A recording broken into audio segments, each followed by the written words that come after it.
Hello everyone, in today's video we are going to see one more video of English. So let's start. As you can see over here, there are some questions. Okay, so I will explain each and every words and how can ask question, ये भी यहाँ से आप समझ सकते हो. How can give answer in questions के जिस तरीके से क्वेश्चंस दिए गए हैं, अगर आपको इस तरीके से कोई क्वेश्चन पूछ रहा है तो आप किस तरीके से आंसर दे सकते हो, ये भी यहाँ पे मैं आपको समझाते जाऊँगी. Okay, so in previous videos I have made I think 2 or 3 videos of this chapter. So if you have not seen those videos, so check playlist of basics of English, so you will get all videos, okay, in that playlist. So 3 playlists are there. First one is basics of English, second one is English stories translation, and third one is spoken English. जो आपको helpful लगे, useful लगे, वो आप देखिए. Now let's start. Answer the following questions. कभी भी मैंने आपको बताया है, अगर पहले आपको इस तरीके से वर्ब दिया जाए, ओके, पहले से वर्ब दिया जाए तो समझिए कि कमांड दिया जा रहा है, बोला जा रहा है आंसर द फॉलोइंग क्वेश्चंस, यानी निम्नलिखित क्वेश्चंस के उत्तर दो. कमांड दिया जा रहा है, ठीक है. फॉलोइंग यानी निम्नलिखित, क्वेश्चंस यानी प्रश्नों, आंसर यानी उत्तर दो या आंसर दो. Name 3 trees you see in your neighbourhood. ये यहाँ पे जी साइलेंट है, जी एच, इसे पूरा ने, यहाँ पे आपको ये साइलेंट रखना है, इसको ने ब और ये हुड. नेम यानी नाम बताओ या नाम लिखो. नेम 3 ट्रीज, 3 यानी 3, ट्रीज यानी अभी एक पेड़ की बात किया तो ट्री, कई एक से ज़्यादा की बात करेंगे तो ट्रीज. यू यानी तुम या आप देखते हो. इन यानी में, यो यानी अपने या तुम्हारे, नेबरहुड यानी पड़ोस, आस पड़ोस होता है ना, वो पड़ोस. Name 3 trees you see in your neighbourhood. 3 पेड़ों के नाम बताओ जो आप अपने पड़ोस में देखते हो. सब्जेक्ट के बाद डायरेक्ट वर्ब आया है without any helping verb, that means it's present indefinite tense यानी सिंपल प्रेजेंट टेंस. उसका रूल हमें पता है कि आई वी यू दे के साथ में वर्ब में एस या एस ऐड नहीं करते. But if subject is he she it, then we will use S और E S in verb, right, in main verb. ये रूल है, हर वीडियो में बताया है. तो कोई भी ट्री आप बता दीजिए. मैं लिख सकती हूँ बनियन ट्री यानी बरगद का पेड़, नीम का पेड़ तो नीम भी लिख सकते हैं. और क्या लिख सकते हैं, मैंगो ट्री.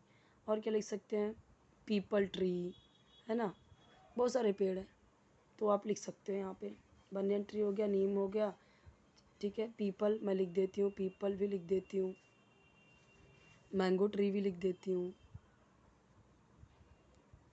और भी बहुत सारे हैं, आप लिख सकते हो.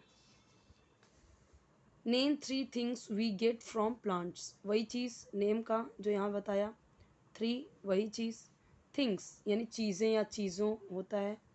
एक से ज़्यादा चीज़ की बात की तो थिंग्स आया, यानी कई सारी चीज़ों की बात कर रहे हैं. वी यानी हम, गेट ये भी सिंपल प्रेजेंट टेंस है, प्रेजेंट इंडेफिनिट. सब्जेक्ट के बाद तुरंत वर्ब आ गया, हेल्पिंग वर्ब नहीं आया. तो अब यहाँ पे देखिए, मैंने बोला था कि आई वी यू दे के साथ में वर्ब में एस या एस ऐड नहीं होता, इसलिए वी गेट है. अगर यहाँ पे शी होता, gets, he gets, it gets, Reena gets, boy gets.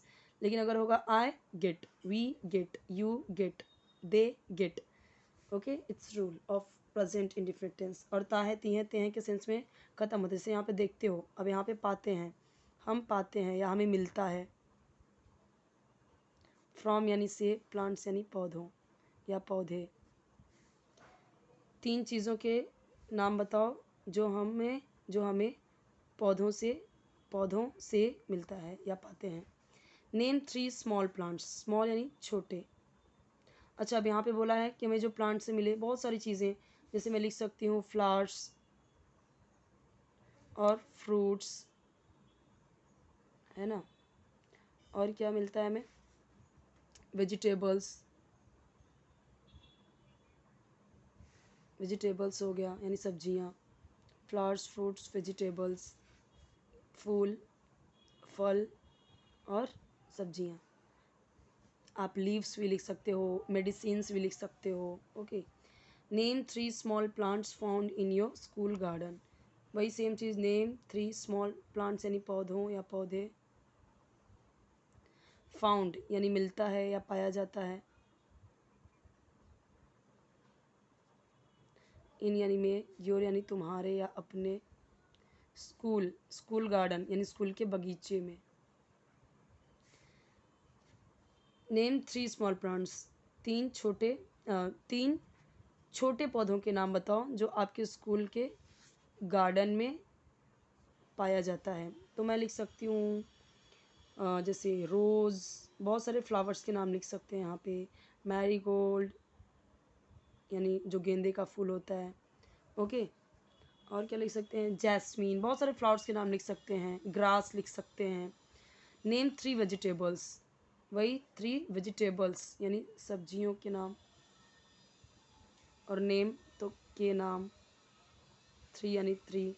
बहुत सारे वेजिटेबल्स हैं, लिख दिया मैंने, पोटैटो, टमाटो, और क्या लिख सकते हैं, ब्रिंजल, और क्या हो सकता है, बहुत सारे हैं। लिख सकते हैं कैप्सिकम, कैरेट एंड स्पिनच यानी कि जो पालक होता है वो सब ना।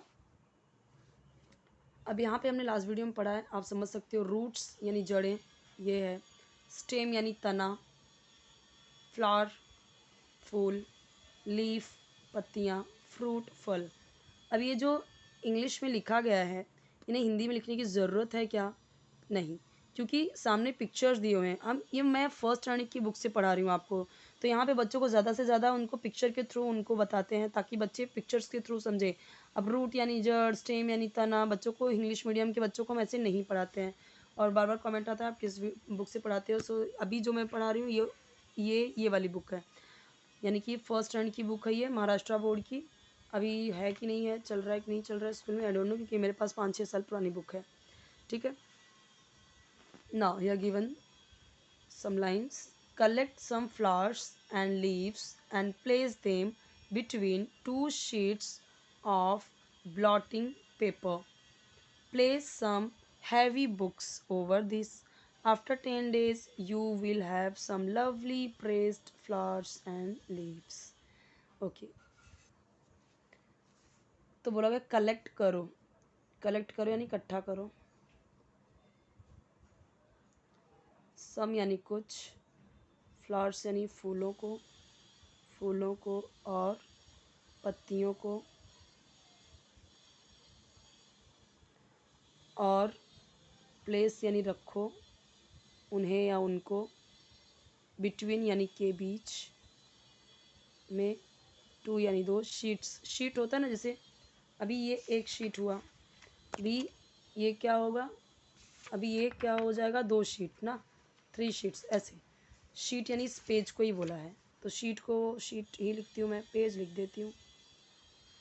ऑफ ब्लॉटिंग पेपर, एक ब्लॉटिंग पेपर करके एक पेपर आता है, ब्लॉटिंग पेपर जैसे होता है ना, कार्बन पेपर एंड कई सारे पेपर्स होते हैं, टिश्यू पेपर, ऐसे कई सारे टाइप्स के पेपर्स होते हैं, चार्ट पेपर्स, वैसे एक ब्लॉटिंग पेपर होता है। प्लेस सम यानी रखो कुछ, हैवी यानी भारी, बुक्स यानी किताबें, ओवर यानी पर या ऊपर, दिस यानी इसके, आफ्टर यानी के बाद, 10 दिनों, तुम, यू विल हैव यानी होगा। अब यहाँ पे एक्चुअली विल है ना, तो हैव का मतलब होता है कुछ पास रखना, अब विल है तो होगा के सेंस में होगा। मैंने बोला आई हैव अ पेन, तो हैव का मतलब इस टाइम क्या होगा कि मेरे पोजेशन दिखा रहे हैं कि ये मेरे पास है। लेकिन जब विल आ गया तो फ्यूचर की बात कर रहे हैं, विल हैव होगा। सम यानी कुछ, लवली यानी प्यारे, प्रेस्ड, प्रेस्ड यानी इस तरीके से प्रेस हुआ रहेगा, जैसे कि हम कैसे कार्बन पे कोई चीज़ रखते हैं और वो एज इट इज़ छप जाता है, वैसे ही प्रेस्ड यानी प्रेस्ड, फ्लावर्स यानी फूल, एंड और लीव्स यानी पत्तियाँ। तो अभी आप समझ सकते हैं कि कुछ फ्लावर्स एंड लीव्स कलेक्ट करो और उन्हें उन्हें 2 शीट्स ब्लॉटिंग पेपर के शीट्स के 2 पेज के अंदर रख दो। उसके ऊपर से कुछ हैवी बुक्स उसके ऊपर रख दो। आफ्टर 10 डेज 10 दिन के बाद तुम्हें कुछ लवली और प्रेस्ड फ्लावर्स एंड लीव्स दिखेंगे, वैसे ही छप जाएगा वो, ये बोला गया है। ठीक है, now you can take screenshot of it. यहाँ पे जो भी मैं हिंदी में लिख रही हूँ सिर्फ और सिर्फ आपकी लर्निंग के लिए, रूट्स यानी, चलिए मैं यहाँ पे हिंदी भी लिख देती हूँ। जड़ें, स्टेम यानी तना, फ्लावर यानी फूल, लीफ यानी पत्ते, पत्ता,